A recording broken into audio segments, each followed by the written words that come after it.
¿No tienes la sensación de que ahora tanto Ábalos como Koldo parece que están tirando de la manta porque están a la desesperada? O sea, es decir, que ya no tiene absolutamente ningún sentido toda la información que están poniendo encima de la mesa. ¿O sí? Porque de alguna manera nos da pistas sobre todo lo que Sánchez quiere ocultar.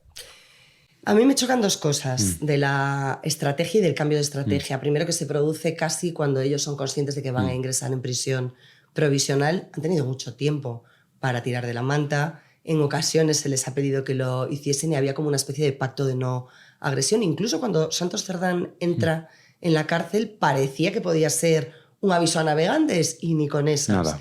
Y me sorprende además que unos señores que entraron en prisión provisional lamentándose de su desgracia, proclamando su inocencia y lanzando bomba de racimo contra Pedro Sánchez y su entorno, incluso contra su expartido, ahora presenten un recurso diciendo que se está utilizando de manera irrazonable el derecho y que lo que busca el juez es que confiesen al estilo Aldama.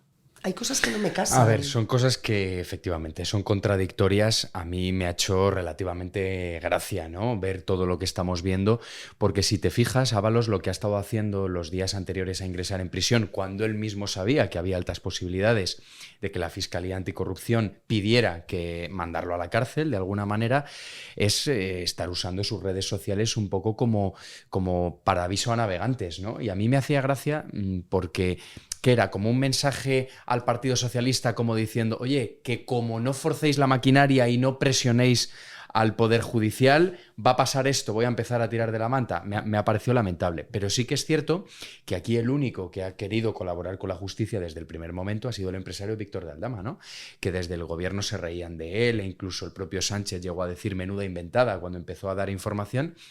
Y si nos ponemos a analizar la información que ha puesto encima de la mesa, todo poco a poco se ha ido cumpliendo, ¿no? Fue el primero que señaló a Santos Cerdán, dijo que había quedado con él en un bar enfrente de la sede del PSOE, en la calle Ferraz. Los cupos navarros. Eso es, que le había entregado los 15.000 euros y los cupos era que controlaba las adjudicaciones que se producían en el norte de España. Y al final, oye, pues acabó ingresando en prisión y a día de hoy está investigado por el Tribunal Supremo, ¿no?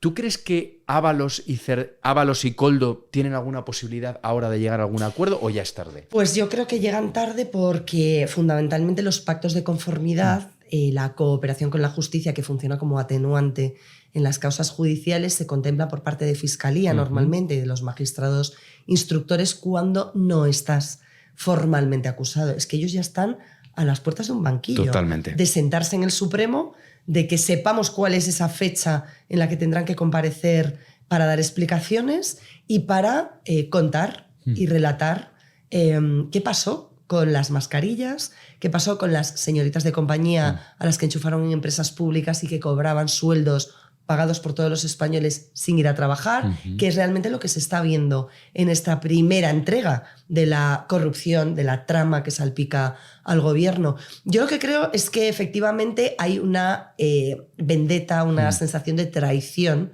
por parte de Koldo, de Ábalos, no tanto de Santos Cerdán, respecto de Pedro Sánchez y de lo que significa el Partido Socialista en este momento para ellos. Quizás porque Santos Cerdán, a pesar de haber sido apartado, no ha sido denostado como lo fueron Koldo y Ábalos, a los que se señaló por esas conductas disolutas, por ser unos puteros, Hombre, a mí me sorprende que un presidente del gobierno que presuntamente llega a la Secretaría General del Partido Socialista apoyado con dinero de la prostitución, de las saunas y los locales de alterne de su suegro, sea tan exquisito como para señalar a otros compañeros por ese tipo de prácticas, ¿no? Por eso cuando le hemos escuchado esta semana decir que bueno, que es que él poco menos que no conocía a Ábalos, o por lo menos que no conocía esa vida privada de Ábalos, ¿no?, que para él era totalmente desconocida, ¿no? Le ha faltado decir que es que él nunca había tenido relación ni ningún vínculo, ¿no?, con el mundo oscuro de Ábalos, que es el mundo de la prostitución. Fíjate, de todas las revelaciones que están haciendo, tanto Ábalos como Koldo, hay varias que sí que me parecen interesantes, ¿no?, y que yo creo que es un aviso a navegantes, ¿no? Y la gran pregunta es si verdaderamente pueden acreditar todas estas afirmaciones. Esta es la cuestión, si tienen pruebas. Eso es lo más importante, ¿no? Que a mí me gustaría pensar que no tengan pruebas Koldo grabó todo, efectivamente, pero ¿no? todo está ya en manos de la UCO, al menos Claro. la mayoría. La gran mayoría. De los audios Claro. y de las grabaciones.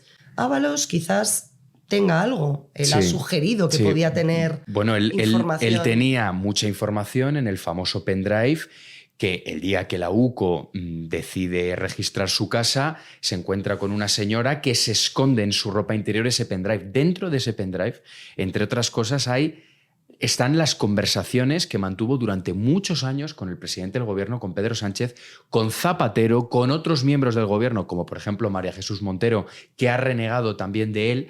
Pero volviendo otra vez a la información de la que están hablando ahora, a mí me interesa mucho si tienen pruebas sobre lo que ya sabíamos, ¿no? Pero que hay que acreditar, que es que en efecto Sánchez se benefició del dinero de su suegro, del dinero de la prostitución, que ya hemos constatado que se ha beneficiado porque lo publicamos aquí en el periódico, ¿no? Con la compra de todos esos inmuebles que figuran a nombre de su mujer. Pero si su suegro puso dinero para financiar su candidatura a la Secretaría General del Partido Socialista. Koldo dijo que había escuchado a Sánchez reconocer que eran 100.000 euros los que había puesto Sabiniano Gómez para impulsar su carrera y su vuelta a la Secretaría General. Claro, yo puedo afirmar que he escuchado a Alejandro Entrambas-Aguas decir que escuchó a su vez, ¿no? A Pedro Sánchez decir, claro, esto hay que documentarlo de alguna manera o de alguna manera probar o acreditar que esos 100.000 euros entraron en un circuito que sabemos por otros cargos del Partido Socialista que fueron unas primarias que se financiaron de forma no habitual, esto ya es bastante indicativo, que el resto de los candidatos que se presentaban contra él, entre ellos la candidatura de Eduardo Madina, tenía muchas dudas en su momento de cómo había conseguido Pedro Sánchez impulsar su posición, ¿no? Con tanta solvencia económica, cuando unas primarias todos sabemos lo que cuestan y sobre todo si no tienes el respaldo del aparato del partido. Y que además, Koldo no podemos olvidar que fue quien custodió esos avales. Esa urna a la que durmió abrazado el día antes. Y con la que se duchó, que también se duchó con ella. Koldo, si alguien puede acreditar que efectivamente hubo ahí algo extraño, quizás sea él, pero ¿por qué no antes de este momento? ¿Por qué esperar a justo cuando vas a ingresar en prisión no sabes que puedes hacerlo? Bueno, pero porque a lo mejor pensaban que en el Partido Socialista se iban a chantar y claro, ellos en su contubernio, pues el Partido Socialista a través del gobierno iba a presionar al Poder Judicial, ¿no? Para evitar ese ingreso en prisión. Pero Koldo, en ese sentido, sí que ha dado detalles interesantes, ¿no? Y ha explicado que obviamente al ser dinero de la prostitución, porque todo el negocio, la red de locales, que no eran saunas, eran prostíbulos camuflados como saunas, como hostales, como centros de masajes, como bares de copas. Ahí se generaba muchísimo dinero en metálico, ¿no? Mucho dinero negro. Es más, la gran mayoría de esos fondos era dinero negro. Todo eso, ¿cómo se canalizaba para que formara parte de la candidatura del Partido Socialista, ¿no? de Pedro Sánchez, para poderse beneficiar de esos fondos? Bueno, pues según Koldo había un pitufeo, ¿no? ¿Y esto en qué consistía? Siempre según su versión, que yo creo que es muy interesante analizarla. En coger a varios inmigrantes, y además es que Koldo detalló las nacionalidades, ¿no? Marroquíes, rumanos, eso es, de todo tipo, ¿no? Y lo que les decían eran, bueno, usted va a ir al cajero, va a ingresar 300 euros y de esos 300 pues yo le doy a usted 20 euros, ¿no? Y por hacer esa gestión usted se lleva 20 euros. Y esa era la manera en la que, bueno, de alguna manera blanqueaban ese dinero. Pero es que si nos ponemos a analizar las cuentas, el depósito de cuentas de El Bancal de Rosas, que fue la entidad que constituyó la candidatura de Sánchez para poder financiar estas primarias, podemos ver los ingresos y podemos ver las cantidades que se repiten en esos ingresos, ¿no? Y casualmente 300 euros es la cantidad más repetida. Bueno, además una cantidad que cuando declaró el delegado del gobierno en la comisión del Senado, dijo, no, nosotros controlamos los ingresos superiores a 3.000 euros. Los de importe inferior no se puntearon, no se contabilizaron con tanto detalle para ver cuál era el origen, de dónde venían. Es decir, que hay una falta absoluta de transparencia y de control que el Tribunal de Cuentas dijo que podía incurrir en alegalidad. No se han querido mojar. Hombre, también Enriqueta Chicano, la presidenta del Tribunal de Cuentas, está puesta por quien está puesta. Pero a mí, sobre todo, me interesa, más allá de la financiación de las primarias, cómo esto salpica de manera indirecta por una vía a Begoña Gómez. Total. Y por la vía de Air Europa, que fue la última perlita que soltó Ábalos antes de entrar en prisión, de Begoña Gómez fue la que pidió rescatar a Air Europa, la que tenía relación con el CEO de Air Europa, la que se benefició dentro del Africa Center, aquella especie de institución que se integraba en el Instituto de Empresa para asuntos de África, que no sé cuánto de africano y de África sabe Begoña Gómez. Y, hombre, que te intente vender esto el Partido Socialista como que era una mujer de gran éxito profesional. Begoña Gómez nunca se había dedicado a estos asuntos, nunca había constituido una cátedra antes de la llegada de su marido a la Moncloa, nunca se había reunido a esos altos niveles con empresarios del IBEX 35, ni había tenido la puerta abierta, como es lógico. Por otra parte, quiero decir, salvo a determinados niveles empresariales, tú como usuaria de una pyme o como bueno, pues empresaria mediana de este país, no tienes acceso a esos contactos. Entonces es evidente que ella se prevalió presuntamente de su condición, lo cual me parece bastante machista, por otra parte. De su condición de mujer para que le abriesen puertas. Pues ahí dejó una perlita interesante que yo creo que Ábalos no hila sin dar puntada. Totalmente. Y que lo de Begoña a mí me resulta interesante porque es el talón de Aquiles de Pedro Sánchez. Sí, efectivamente. Pero mira, por retomar lo último a lo que habías hecho referencia cuando estábamos hablando de las saunas, Enriqueta Chicano, la presidenta del Tribunal de Cuentas, que blanqueó las cuentas, nunca mejor dicho, de esa candidatura de Sánchez, ¿no? Con dinero sospechoso, poco transparente y totalmente opaco, figura en las conversaciones con la trama con Santos Cerdán, porque fue Santos Cerdán la que impuso su nombramiento, ¿no? Por lo tanto, vamos a ver si esta señora no acaba imputada. Y efectivamente lo que acabas de explicar de Begoña Gómez puede ser el comienzo de algo mucho más gordo. Y de hecho, no te puedo decir más, pero te animo a que estés muy pendiente del periódico porque estamos preparando un tema bastante relevante que vincula directamente a Begoña Gómez y todas las gestiones que hizo en favor de Europa, ¿no? ¿Que Europa merecía ese rescate? Sí. Lo que no es normal, y es lo que se debería de investigar a fondo, fue la rapidez con la que se le concedieron esos 475 que millones de euros. Que también fue muy elevado y que además se constituyó con distintas fórmulas para que al final aglutinase esa cantidad. Unos fueron préstamos ICO, otros fueron subvención que tenía que devolver después con una serie de intereses. Lo que es una evidencia y lo que es un hecho es que la mujer del presidente del gobierno tenía una relación profesional con el CEO de una compañía que fue rescatada con su marido y que previamente había donado para sus asuntos profesionales. Totalmente. Con el que además viajó en varias ocasiones. Entre ellas sabemos que a San Petersburgo, que estuvo en un evento conocido. Hay algunos más, sé que viajaron en otras ocasiones y la pregunta es, ¿podemos negar tajantemente o Pedro Sánchez y Begoña van a poder negar tajantemente que la relación de amistad profesional, vamos a suponer que llega hasta ahí, de Begoña Gómez con Javier Hidalgo, no tuvo ni un ápice de influencia en que su marido tomase esa decisión de manera precipitada o ágil, que fuese más simpático que otras compañías que llegaron mucho después, que el tiempo medio se situase en más de 3 meses y medio o 4 y ellos lo recibieran prácticamente a los 20 días? Para nada, pero es que estamos hablando de Europa, pero también está Plus Ultra, que también fue rescatada, y tanto Ábalos como Koldo han puesto encima de la mesa las presiones que recibió el Ministerio de Transportes por parte de José Luis Rodríguez Zapatero para poder rescatar esta aerolínea, ¿no?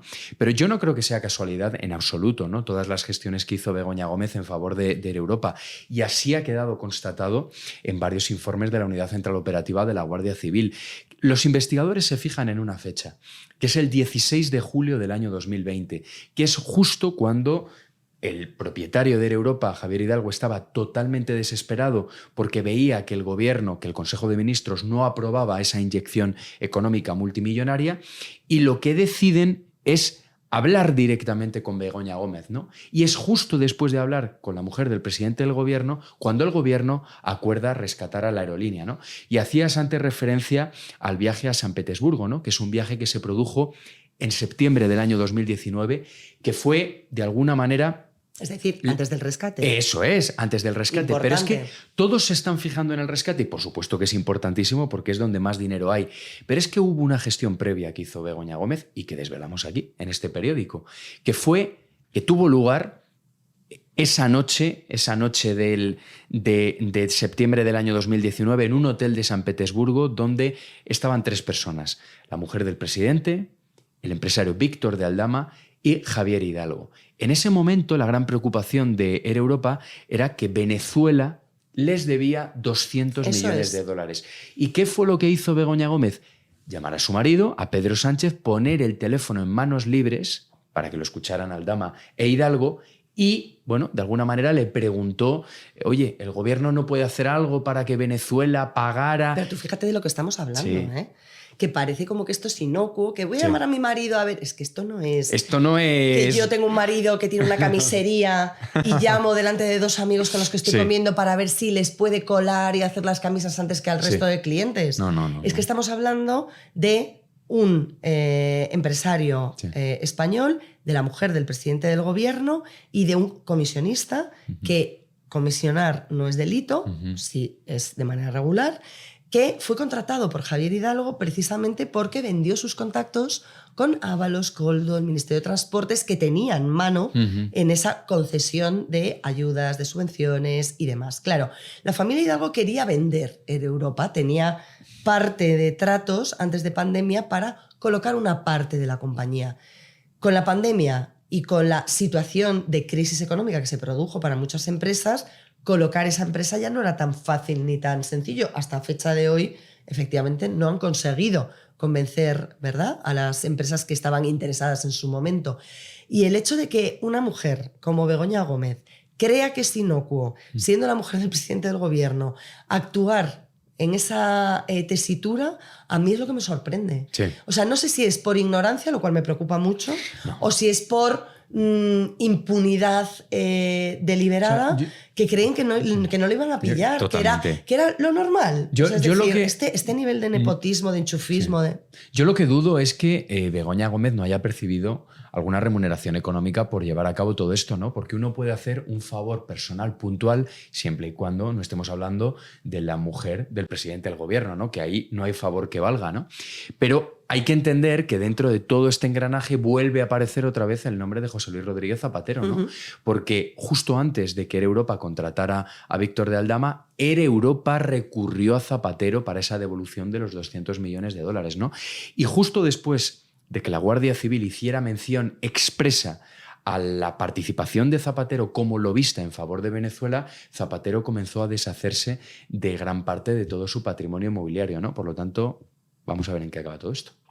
A mí me parece que son efectivamente una banda, la banda del Peugeot, que hay muchas derivadas, que éticamente están desacreditados, que el gobierno no se puede sostener sobre estos mimbres por mucho que ellos insistan en que la línea roja es la financiación ilegal del partido. Ojo, que ya está la lupa de la Audiencia Nacional en los pagos en efectivo, que el juez Ismael Moreno ya ha dicho, no. ¿Cómo que pagos en efectivo de Koldo y de Cerdán y de Ábalos los imputados? No. Que muchos Páseme más, todos. la lista completa. Del 2017 al 2024 quiero saber por qué ustedes contrataron una empresa que iba todos los meses al banco, a su banco, a sacar dinerito en efectivo para pagar con sobres a su gente. Pero vamos a ver, si ustedes lo tienen en el banco... que es lo más sencillo, hacer una transferencia. Eso es lo más sencillo. Que aquí se acredita origen y resultado, origen y destinatario, y que además se sabe que el dinero está en un canal legal. Es una preocupación la que tienen muy grande. A ver cómo resuelven Yo creo que este asunto nos da para otra conversación, porque además yo creo que se vienen curvas, ¿no? Vienen curvas, a ver el listado, porque el que en aquel momento era gerente del PSOE, Mariano Moreno Pavón, fíjate, Sánchez lo blindó con un sueldo de 245.000 euros en Enusa, la empresa pública del uranio. Cuando la Audiencia Nacional notificó al Partido Socialista que requería el listado completo y detallado, nosotros contamos que, en fin, reprodujimos de alguna manera, contamos el momento en el que él se enteró, él estaba subiendo a su despacho en un ascensor y una persona que subió con él nos relató de alguna manera que se quedó blanco, pero en el sentido literal de la expresión, y yo creo que eso nos da para otra conversación. Pero vamos, si este señor además reconoció que ellos no punteaban, no casaban todos los pagos que hacían contra recibos. Sí. No sabían si quien presentaba el recibo era quien lo había pagado, cómo lo había pagado, si correspondía realmente Porque a una comida. se duplicaba. Oye, no, María y Alejandro se van a comer. Y el debate les dice, bueno, pues pasadme el coste de esta comida. Oye, tú llevas tu ticket, Claro. dices, hemos pagado, pues Alejandro con su tarjeta personal o yo con la tarjeta de empresa. Hay que decir que hay formas de...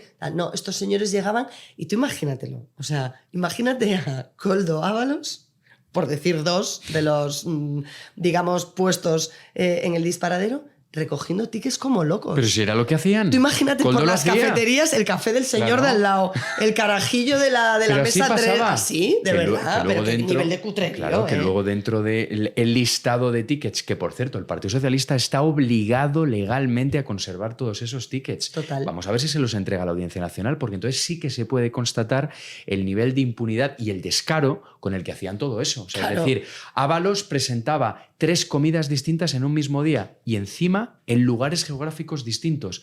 Es algo que no tiene Es pies ni cabeza. maravilloso. Se creían que iban a salir limpios de polvo y paja. Totalmente.